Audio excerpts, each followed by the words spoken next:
mobiliser toutes les forces possibles pour qu'il puisse y avoir la neutralisation des terroristes et la mise en sécurité de tous les quartiers qui peuvent être concernés.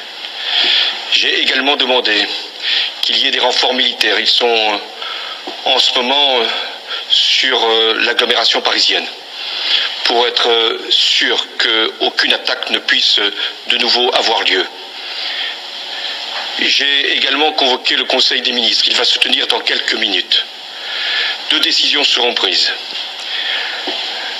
L'état d'urgence sera décrété, ce qui veut dire que certains lieux seront fermés, la circulation pourra être interdite et il y aura également des perquisitions qui pourront être décidées dans toute l'Île-de-France.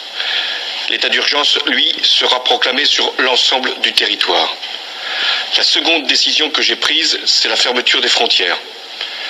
Nous devons nous assurer que personne ne pourra rentrer pour commettre quelque acte que ce soit.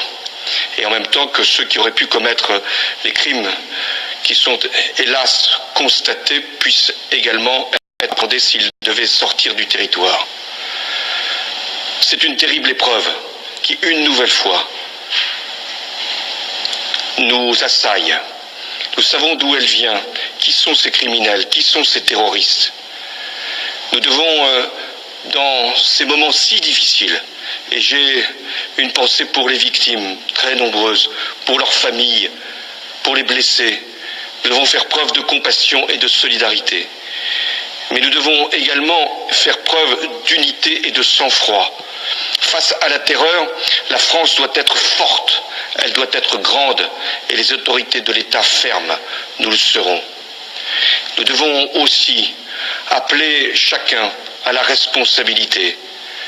Ce que les terroristes veulent, c'est nous faire peur, nous saisir d'effroi.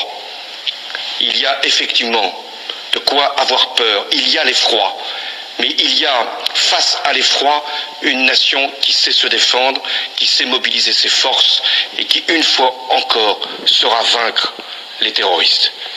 Françaises, Français, nous n'avons pas terminé les opérations. Il y en a encore qui sont extrêmement difficiles.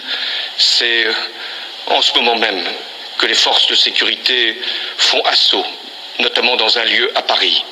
Je vous demande de garder ici toute votre confiance dans ce que nous pouvons faire avec les forces de sécurité pour préserver notre nation des actes terroristes. Vive la République et vive la France.